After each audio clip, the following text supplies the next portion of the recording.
trazendo a palavra essa noite. E eu também quero agradecer porque hoje eu tive um dia muito feliz. Eu estive junto com a minha mãe, né? Essa semana ela completou 81 anos. E só ela não esteve aqui conosco porque ela está com visitas ainda em casa, senão com certeza ela estaria aqui conosco essa noite, né? Também com a presença dos meus filhos, né, que estiveram comigo e estão aqui comigo também essa noite. Então eu agradeço muito a Deus.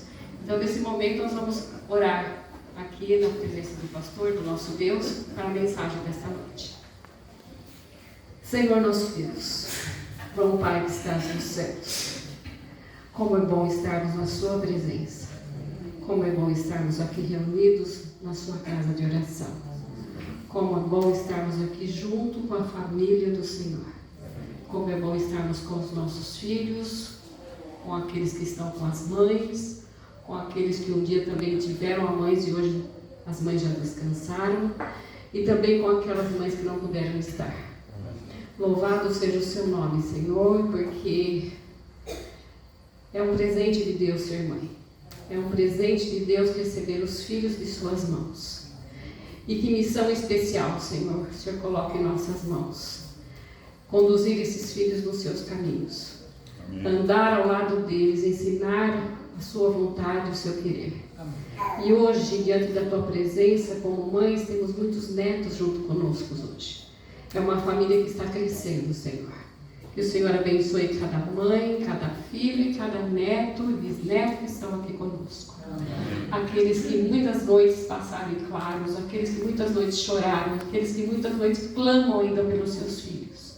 Louvado seja o seu nome por todas as mães. Amém. E porque o Senhor atende a oração de cada mãe. Amém. E nesse momento, Senhor, eu peço a tua bênção para o nosso querido pastor, para a sua família, para a mãe que também orou por esse pastor um dia, para que ele estivesse aqui durante esse tempo de vida, nesta missão linda de pastorear as tuas ovelhas.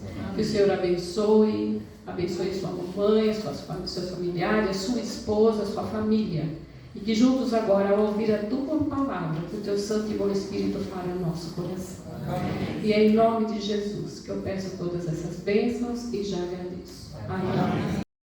Que alegria poder estar aqui. É uma mensagem curta, uma meditação só para encerrar, né, este momento tão inspirado, tão gostoso, embora ainda estamos aguardando o resultado do concurso, né, dos filhos que conhecem as mães. Eu quero dizer aos filhos que não se preocupem, porque se as próprias mães não se conhecem, qual o problema você não acertar, né? Não é verdade?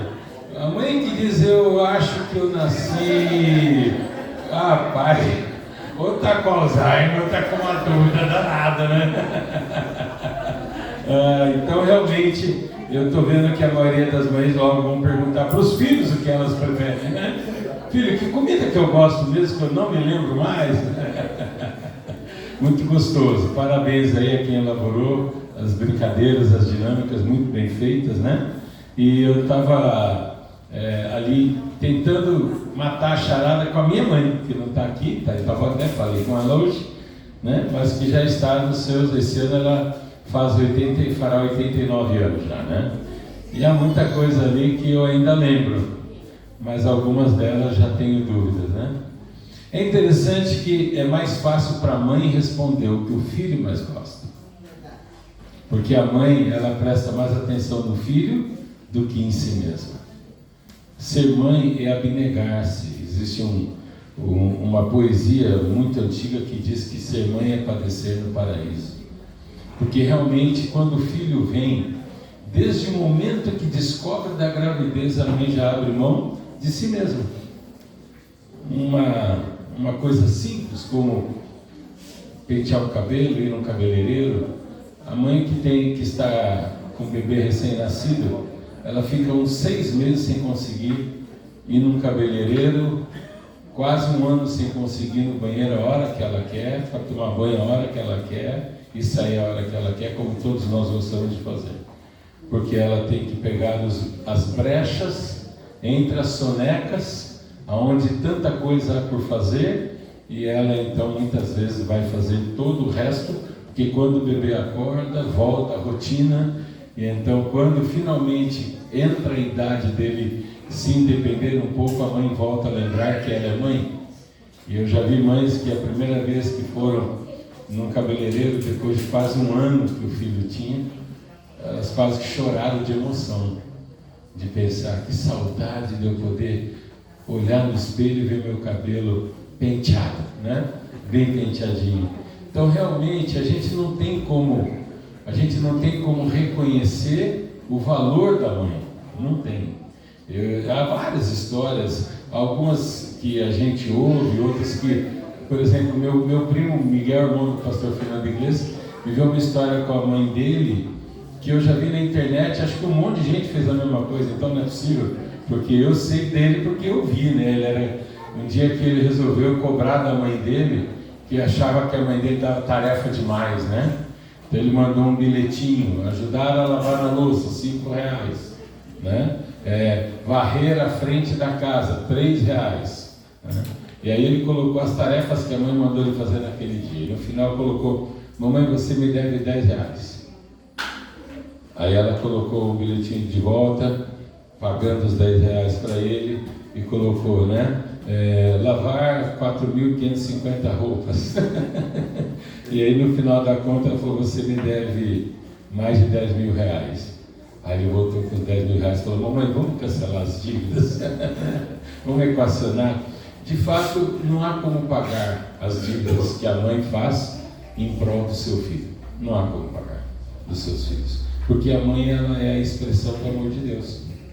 Você também não tem como pagar o que Deus faz por você. A Bíblia coloca a mãe como a mais próxima representação do amor de Deus, onde diz: ainda que uma mãe pudesse do seu filho se esquecer, eu jamais me esqueceria de você, né? Existem na Bíblia algumas mães muito interessantes. Eu até elenquei uma lista de algumas delas, né? Há 7 mães na Bíblia, por exemplo, que deram à luz sendo estéreis. Há 11 mães na Bíblia que deram à luz sem que pudessem estar grávidas, independente de ser estéril ou não. Então, Maria não era estéril, mas ela deu à luz a Jesus sem nunca ter concebido com seu marido, né? Então algumas não eram estéreis, mas a esposa de Abraão, ela era estéril e já estava com 100 anos de idade. Quer dizer, duas coisas coincidiam a dizer. Por isso ela riu quando Deus falou que ela daria à luz. E Deus então observou o riso e transformou isso até numa marca, para que Sara pudesse lembrar sempre que ela riu da promessa de Deus, né? Mas a Bíblia, ela tem uma lista de mães e cada uma delas tem uma história muito bonita, ou uma lição muito bonita para a gente, né? Eu elenquei 7 aqui. Elenquei Eva, a mãe de toda a humanidade. Na verdade é uma segunda mãe de toda a humanidade, que é também a esposa de Noé, quando no dilúvio a terra novamente se formou a partir de uma única família, né? E é interessante porque os filhos de Noé levaram suas esposas, mas eles traziam em si o DNA da sua mãe. Então os filhos viraram filhos da mãe de Noé por intermédio dos filhos homens que ali estavam, porque de fato havia 4 mulheres na arca que foram progenitoras na continuação da humanidade. Mas ainda assim a mãe de Noé, a esposa de Noé, ela é também um ponto comum da humanidade, porque as 3 mulheres que não eram ela eram esposas de filhos que vieram dela, né? Então acabamos sendo filho de 2 mulheres em toda a humanidade, de Eva e da esposa de Noé. Eu elenquei aqui Agar, a mãe displicente, a mãe de um filho que não era da promessa, filho de Ismael, aquela que concebeu com Abraão um filho antes do filho da promessa. E por que eu elenquei Agar? Porque é interessante que quando Abraão desfez a história dele com Agar, ele mandou Agar embora, ele indenizou Agar, e a Bíblia conta que Agar saiu com Ismael pelo deserto, e aí chegou um momento que não havia comida nem água. Então ela sentou longe de Ismael, olhando para Ismael que iria morrer, porque ela nada podia fazer para salvar seu filho. Não havia como arrumar água e alimento e proteção, e o seu filho morreria ali. E aí então ela, mesmo não sendo subserviente do Deus de Abraão, ela orou ao Deus de Abraão, ao Deus de Israel. porque é de lá que ela vinha, é lá que ela vivia como serva de Sara. Ela orou dizendo: Deus, eu sei que eu não sou filha do teu povo, mas eu não tenho como salvar meu filho vai morrer. Eu peço que o Senhor me deixe morrer antes do meu filho. E Deus fez uma promessa para Agar e falou: seu filho não vai morrer, eu não vou deixar seu filho morrer, e nem você. E eu vou abençoar o seu filho com a mesma bênção que eu abençoarei Isaac. É interessante que nós temos dois povos abençoados por Deus. Os dois são prósperos e deveriam ser irmãos. Você não vê árabe pobre e não vê judeu pobre. Todo país árabe, ele é cheio de dinheiro, cheio de petróleo, cheio de alguma coisa que enriquece, e eles estão em ambientes, como Israel também, que não tem nada favorecendo a prosperidade. Não tem indústrias, não tem agricultura. Como é que eles conseguem ser mais ricos que o resto que tem? Né? As cidades mais ricas do mundo são Dubai, o mundo árabe. Ali é possível comer uma sobremesa com fio de ouro, onde o ouro é ouro mesmo, não é fio de ouro, mas na verdade é ovo, né? É ouro mesmo. Então, a Agar, ela mostra que Deus é justo até mesmo com aquele que não é justo com Deus. E Deus salvou os dois povos, porque Deus é aquele que salva todo ser que nele crê. Não importa o seu DNA, importa a sua fé, né? Então, por isso eu elenquei Agar. Está também aqui elencado Sara, logicamente, a mãe de Isaac. É o menino da promessa, ela é a mãe da fé, já que Abraão é o pai da fé. Está Rebeca, a mãe de Israel. É interessante porque Rebeca foi aquela esposa achada a juramento: põe a mão aqui na minha perna, vai lá na casa da minha parentela, traz a esposa para o meu filho. Não foi assim que aconteceu? Abraão mandou que fizesse para que Isaac casar. E Rebeca, que é a mãe de Isaac, num momento da vida dela, ela criou todo o problema entre árabes e judeus, porque ela criou todo o ambiente de engano, onde Jacó e o seu irmão Ismael Esaú começaram agora a disputar uma primogenitura que Deus já tinha prometido. E de fato, quem que enganou o seu pai Isaac? Não foi Jacó, foi Rebeca, que deu ao filho toda a dica e preparou o filho, pôs o pelo, deu a dica de como proceder para ele enganar o pai, quando ela na verdade só queria fazer com que a promessa de Deus se cumprisse, porque o pai preferia Esaú, mas Deus prometeu que Jacó era o primogênito. Então ela resolveu dar uma mãozinha para Deus. Quantas vezes as mães atrapalham a Deus pelo desespero de ajudar a Deus a fazer pelos seus filhos? É difícil, mães, mas os seus filhos têm livre-arbítrio. E é preciso que eles cheguem às suas conclusões de fé. Então não se desesperem. Por isso que Provérbios 22:6 diz: ensina a criança no caminho que deve andar, e ainda quando for grande não se olvidará dele. O que você planta como mãe jamais será esquecido. Entenda isso. O mundo pode converter o coração dos seus filhos ao dinheiro, a namorados e namoradas que você não queria, e você vê os caminhos assim, mas não se engane. O DNA da sua demonstração de mãe, ele nunca vai sair dali de dentro. Amém. Ele vai lembrar sempre. Por isso, enquanto a vida, há esperança. E Deus pode usar a sua palavra da infância para salvar o seu filho na velhice. Essa é a lição que nos deixa Rebeca. Ana, a mãe suplicante, que chegou ao ponto de parecer bêbada, de tanto que ela clamava a Deus e fez aquela promessa difícil de entender, de pegar o filho e devolver para Deus, o filho que ela tanto queria, né? Nós temos aqui Maria, sem dúvida nenhuma, uma das principais delas, que é a mãe do nosso Senhor Jesus Cristo, né? Maria é aquela que trouxe em si o maior mistério da humanidade. Como que pôde a criatura se tornar grávida do Criador, né? Então, há muita coisa bonita que a Bíblia ensina sobre mães. E nós estamos aqui no momento de uma curta meditação. E eu trouxe algumas delas para ajudar você a refrescar um pouquinho a tua memória e entender que até quando as mães erram, as mães não são perfeitas, E Deus sabe disso, e isso não é um problema para Deus. Até quando elas erram, Deus usa isso como parte dos ensinamentos para que elas abençoem os seus filhos. Amém. Quando as pessoas falam para mim, parabéns pastor, seu filho é pastor, seus filhos estão na igreja, eu preciso que aplaudam a minha mulher, não a mim. Os meus filhos, eles não aprenderam comigo a juntar as mãos para orar. Enquanto eu estava viajando, atendendo a igreja, na maior parte do meu ministério eu fui departamental de jovens, não fui pastor de uma igreja. Fui muito ausente do meu lar por conta das viagens. Mas os meus filhos jamais deixaram de vibrar com o ministério do papai. Eu nunca cheguei em casa e encontrei uma família dizendo que é absurdo. Você passa 15 dias viajando e 2 em casa. Pelo contrário. Meus filhos sempre vibravam com o ministério do papai. A minha mulher, ela não é a minha esposa, é a mãe que fez os meus filhos amarem a igreja e o ministério do papai.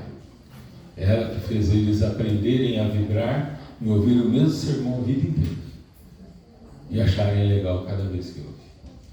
É ela que os ajudou a entender a importância de que o papai não está aqui porque ele está fazendo é a obra de Deus.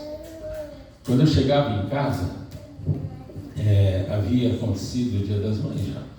Eu raramente pude passar um Dia das Mães na minha casa. E aí então a igreja fez o programa, como foi feito aqui hoje. No dia as crianças iam cantar, tinha aquele negócio 13º sábado também, né? Dia dos Pais então. Programa Dia dos Pais, os filhos cantando e o papai não estava. Mas a minha esposa dava um jeito de arrumar uma filmada, porque hoje tem celular, na época não tinha. Ela arrumava alguém que tinha uma filmadora, alguma coisa para a gente assistir depois em casa, naqueles vídeos cassete enorme, né? E aí eu chegava em casa, meus filhos estavam esperando eu chegar e falaram: agora você senta no sofá. Senta que você vai ver o programa que a gente fez e que você não conseguiu ver. Aí eu sentava e eles mostravam o programa inteirinho. Eles cantando e tal. Eles ficavam olhando, às vezes eles estavam cantando, eu me emocionava, eu fazia lindo. E ele, papai tá chorando. E aí quando acabava o programa, é que eles vinham me dar o presentinho, o chaveirinho, a canetinha, o cartãozinho. Papai, agora você merece. E dava um presentinho. Então com isso eles aprenderam a amar a igreja e o ministério da vida que a gente levava como família ministerial. Quem fez isso foi ela. E por isso que eu digo que realmente... Então, Deus ele precisa que a gente trabalhe junto em casa, viu? Você, mamãe, tem um dom que o papai não tem. A mamãe é acolhedora, o papai é protetor. A mamãe é uma protetora diferente, ela é aquela protetora que cobre, que encobre, que acolhe. Chegou mãe, chegou manhã. O papai é aquele protetor que diz assim: quem é que fez isso? Eu vou arrebentar com esse cara, né? É aquele que quando diz: tem uma barata aí, deixa que eu mato, barata eu mato. Não é assim, homens? É ou não é? Se alguém falar não, fala com voz fina, tá? Para não descobrir, fica quieto que a gente vai pensar que é tudo igual, tá? Porque de alguma forma as figuras, elas interferem tanto que a própria escolha sexual dos filhos tem muito mais a ver com o papel materno e paterno do que com o DNA e essas coisas que tentam dizer hoje que tem levado a humanidade a não entender o seu papel biológico e de gênero, né? Então, queridos, nessa noite eu quero te comentar 2 coisas para encerrar. A primeira delas, o Dr. Rodrigo Silva, ele colocou uma história na meditação dele. Ele está com uma meditação muito bonita esse ano, eu recomendo a você ler, chama-se Fé, a meditação. Ele colocou uma história de uma mulher chamada Ada Keating. Ada Keating tinha um filho chamado Tom. A idade de Ada nessa história, que foi uma história até meio recente, mas não é de agora, porque a história foi publicada em 2017. Em 2017, a Ada tinha 98 anos. 2 para fazer 100. É uma história que ocorreu em Londres, na Inglaterra. E ela foi publicada, a história ocorreu em Liverpool e foi publicada em Londres. E o filho, Tom, tinha 80 anos, só que o Tom, ele era sozinho, ele não casou. E por que a história ficou famosa? Porque a Ada foi num asilo e inscreveu ela e o filho, para os dois morarem no asilo. Porque ela se viu com 98 anos incapaz de cumprir todos os cuidados do filho com 80. O filho não tinha problema físico nenhum, mas já era idoso. Ele precisava de cuidados. Ela era 18 anos, mas ela teve o filho com 18 anos só. Só que agora, com 80 anos, ela precisava cuidar do filho, que já era idoso, que não tinha um outro filho, não tinha um neto, não tinha ninguém para cuidar dele, mas ela não se sentia mais capaz de cuidar dele. Então ela falou: filho, já que a mamãe não consegue mais em casa cuidar de nós dois, nós vamos os dois morar no asilo. E morava um no quarto vizinho do outro. E aí então foram entrevistá-la, e ela disse: quando eu percebi que eu não era capaz de cuidar de mim e do meu filho, e ele não era capaz de cuidar de nós dois, nós vamos continuar juntos perto de quem sabe cuidar da gente. E como é que é a vida de vocês aqui? Ela falou: igual sempre foi. Toda noite eu vou no quarto do meu filho, dou um beijo, cubro meu filho para ele dormir. Quando eu saio para ir no cabeleireiro uma vez por semana para me arrumar, o meu filho vai lá no quarto e fica esperando eu voltar para saber se eu cheguei bem da rua e se deu tudo certo quando estava fora. Quem acorda primeiro, avisa o outro que já acordou e fica esperando para tomar café da manhã junto. E assim a gente tem aqui o nosso lar, o mesmo amor que sempre tivemos, porque infelizmente não podemos mais cuidar um do outro na nossa casa, então as pessoas vão cuidar da gente e a gente vai continuar morando juntos e fazendo o que está ao nosso alcance para cuidarmos um do outro. Você entende o que é o amor de mãe e filho? Não tem prazo de validade. Não tem uma data que você fala assim: agora meu filho, você já está grande, se vire, estou nem aí. Por isso, filhos, eu também sou um filho que tem uma mãe já com uma certa idade, mas eu já sou vô. Mas ainda hoje minha mãe, quando eu falo com ela, pergunta se eu estou bem, se eu tenho comido direitinho. Olha, tem comido direitinho, mãe? Não viu que eu como pra caramba, né? Sabe esse cuidado? Quando eu vou visitar minha mãe, ela põe uma madeira na geladeira. Uma madeira. Ela põe uma para mim, ela tem lá guardada, uma para mim, para o meu irmão, para o meu filho, para o outro filho.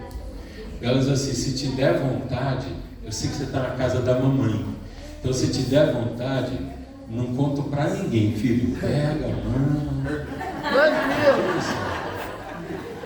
Eu não vou dizer se eu amo, mas meu irmão ama. Ele eu já vi mamar. Quando a gente chega na casa dela, tem um monte de coisa que ela comprou. Porque mães, elas não conseguem deixar: meu filho gosta, ela vai comprar aquilo. E aí quando vem os netos, o meu filho, mas um filho meu gosta de leite com chocolate no mamar. Ele fala: vovó, tem leite com chocolate no mamar? Então o dele é leite com... O outro fala, o meu mais novo dizia: vó, eu gosto daquela bolacha finuda, que é as wafers, aquela wafer recheadinha, né? E então ele tem a bolacha finuda. E assim o armário dela fica cheio de coisa. E a gente vai e não dá conta de comer nada, porque a gente teria que ficar só comendo, e mesmo assim, para passar um dia, dormir uma noite e no outro dia ir embora, você conseguiu comer 2 refeições. Aí sobra um monte de coisa. Aí eu vou olhar na porta, tá sacolas assim, ó, cheio de coisa do armário. Bolacha, comida, leite, tudo. Aí eu falo: mãe, por que você está achando que eu estou passando fome? Guarda isso, mas não vou levar, é capaz que eu vou levar isso. E ela olhou para mim assim, com uma lágriminha no olho, e falou assim: filho, eu comprei para vocês. Que sentido tem isso tudo aqui agora? Só vai me fazer lembrar que vocês não estão aqui. Você vai esperar isso apodrecer e jogar fora, e até lá eu choro todo dia? Não. Meu prazer é saber que vocês não conseguiram comer tudo aqui, mas ainda vão acabar de comer o que eu comprei. Pode levar. Quando eu vejo tudo isso, sabe o que eu lembro? De Cristo Jesus. Porque o Senhor Jesus Cristo é como a mãe. Ele preparou para nós tudo o que é preciso para a linda ceia da família. E enquanto a gente não chega no céu, o céu está esperando a nossa chegada. Ele diz assim: na casa do meu Pai há muitas moradas, mas eu preparei uma para você. Porque Ele quer que quando você chega na casa de Deus, inclusive aqui na igreja, quando você entra aqui, que você se sinta em casa, que Você sabia que na igreja não tem visita? Porque na casa da mãe, na casa do pai, não tem visita. Você está viajando, você vai lá, quando você entra lá, você entra com vergonha? Você entra com medo de abrir a geladeira? Porque quando a gente é visita, até para pedir água a gente pede desculpa. Desculpa, eu estou com uma sede, teria um copinho d'água, sabe? Porque a gente fica com medo de incomodar. Visita é assim, mas não na casa da mãe. Na casa da mãe, na casa do pai, o que a gente faz? Abre a geladeira e toma. E se achar que aquela e vê lá um pedacinho de docinho, você faz o quê? Come um pedacinho do docinho. Você não pergunta, pai ou mãe, alguém vai comer esse docinho? Não, se perguntar, sabe o que ela vai falar? Eu guardei para você. É isso que ela vai falar. Porque em toda a vida eu nunca vi um filho falar, mãe, estou com fome. E a mãe falar, rapaz, esqueci que você ia comer de novo. Mas você come muito, todo dia, 2 vezes, 3 vezes. Você acabou de almoçar, eu nem lembrei que você janta no dia que você almoça. Não é assim. Quando você fala, mãe, estou com fome, o que a mãe fala? Só há 2 respostas. Ou ela vai falar assim, filho, já está quase pronto. Ou ela vai falar, estou pondo na mesa, pode lavar a mão. Ela nunca vai falar, filho, eu não lembrei de fazer comida. Eu não lembrei de você, por isso você é gordo, come que nem não sei o quê. Não, nunca vai falar. Pelo contrário, a mãe nunca vai deixar de lembrar. Por isso, quando o filho diz, mãe, está doendo, a mãe já estava antes pensando como resolver a dor do filho. E quando ela não tem remédio, o que ela faz? Dá um beijinho. E boca santa, né? Como o beijinho de mãe faz aliviar a dor, né? Filho chega, foi, bati. Ela olha e fala assim, não tem nada que eu possa fazer. Aí ela fala assim, mamãe vai dar um beijinho. Melhorou? Melhorou. É assim o reino dos céus. Então, amados, sabe qual o defeito? O Dia das Mães tem um defeito muito grave. Ninguém lembra de Deus, porque acha que Deus é pai. Deus é pai, mas Deus também é mãe. É Deus quem originou a vida. E Ele deu na mãe o papel de originar a vida.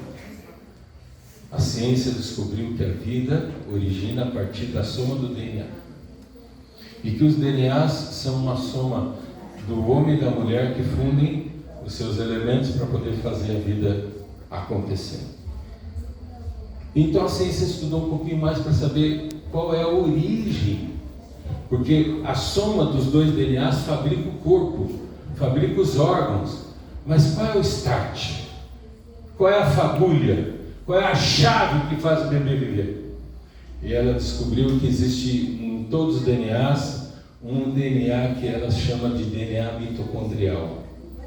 O DNA mitocondrial é que tem a energia que inicia a vida. E isso já tem mais ou menos uns 30 anos que tem essa descoberta. Mas há cerca de 5 a 7 anos atrás, a ciência resolveu pesquisar melhor o DNA mitocondrial e descobriu que todo ser humano da face da Terra tem uma mesma origem. Que a mãe do DNA mitocondrial só vem da mãe, nunca vem do pai o DNA mitocondrial. E que todo o DNA mitocondrial da mãe vem da mesma mãe das outras pessoas. E que lá atrás, há cerca de 6 mil anos atrás, houve um DNA mitocondrial que originou toda a raça humana. Por isso eles chamam de Eva mitocondrial. Esta mulher que originou toda a raça humana. Deus criou todo mundo a partir de uma única faísca de vida. E Ele faz as mães para continuarem fazendo o milagre da vida acontecer. E assim como a mãe só fica feliz quando os filhos estão em casa, Deus aguarda ansiosamente o dia que todos os filhos estejam de volta no lar. Até aquele dia, Deus nos deu pais e mães para cuidar da gente, mas deu mães para fazer a vida continuar. E quero lembrar que no céu ninguém mais nasce. Então, mamães, esse milagre que você consegue fazer se encerra no dia que a gente for embora da terra. Até lá continuará havendo mãe, e por isso continuará havendo filhos. Que Deus abençoe você, querida mãe, que representa tão grande amor, e tão poderosa centelha da vida. De todo o coração, um beijo no seu coração e um feliz Dia das Mães.